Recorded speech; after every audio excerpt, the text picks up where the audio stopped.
اچھا، اب ایک سوال جو بار بار کیا جاتا ہے وہ یہ کہ ہم نے سنا ہے کہ رمضان المبارک کے مقدس مہینے میں شیطان قید کر دیا جاتا ہے۔ اگر شیطان قید کر دیا جاتا ہے تو پھر یہ گناہ کیوں ہوتے ہیں؟ رمضان المبارک میں بھی شراب نوشی ہوتی ہے،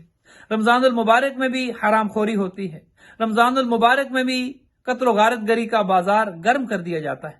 اگر شیطان قید کر دیا جاتا ہے تو پھر یہ گناہ اس مقدس مہینے میں کیوں ہوتے ہیں؟ سب سے پہلے تو یہ سمجھ لیجئے کہ انسان کا یہ سمجھنا کہ شیطان یہ سارے کام انسان سے کرواتا ہے، یہ نظریہ غلط ہے۔ اگر شیطان کو انسان پر یہ قدرت حاصل ہوتی تو یہ عدالت خداوندی کے خلاف تھا کہ کام کے جو شیطان کروا رہا ہے خدا اس کی سزا انسان کو دے۔ ہاں، یہ بات درست ہے کہ شیطان یوسوس فی صدور الناس، انسان کے دل میں وسوسہ ضرور ڈالتا ہے، کرنے والا انسان خود ہے۔ اچھا، اب یہ سوال جو کیا جاتا ہے کہ اگر شیطان ہی وسوسہ ڈالتا ہے، شیطان ہی انسان کو گناہ پر آمادہ کرتا ہے، تو اگر وہ شیطان قید ہو جاتا ہے تو انسان یہ سارے کام ماہ رمضان المبارک میں کیوں کرتا ہے؟ اس کی مثال یوں سمجھے کہ جیسے فلو سیزن میں آپ فلو ویکسین لگوا لیتے ہیں اور یہ سمجھتے ہیں کہ آپ کے اندر قوت مدافعت آ گئی ہے، آپ کے اندر امیونٹی آ گئی ہے۔ اب اس کا مطلب یہ نہیں کہ فلو وائرس قید ہو گیا ہے،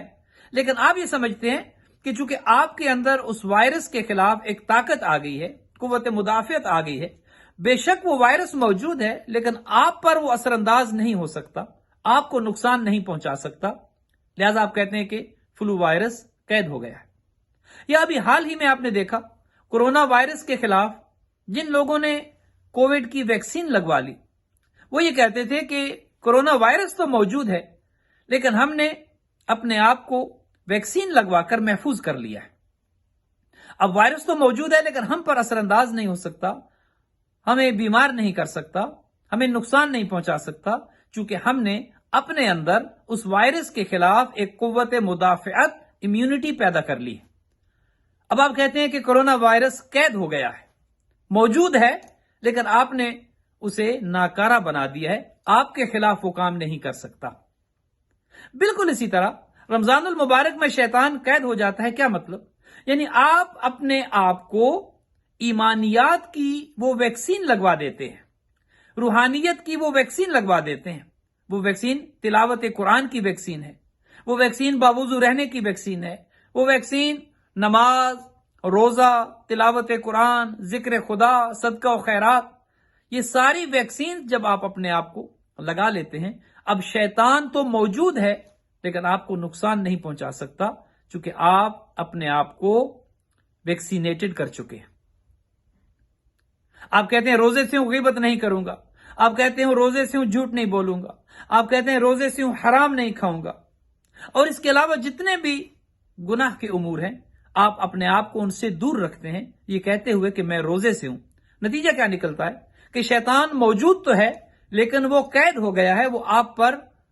اثر انداز نہیں ہو پا رہا۔ آپ نے اپنے آپ کو، اپنے ایمان کو اتنا مضبوط کر لیا ہے اس روحانیت سے، ذکر خدا سے اور ان تمام امور خیر سے، آپ نے اپنے آپ کو اتنا محفوظ بنا لیا ہے کہ شیطان تو ہے لیکن آپ پر اثر انداز نہیں ہو سکتا، گویا آپ کہتے ہیں کہ شیطان قید ہو گیا ہے۔ اس کی ایک مثال یوں سمجھے کہ جیسے ایک چور ہے، چور جب چوری کرنے کے لیے آئے گا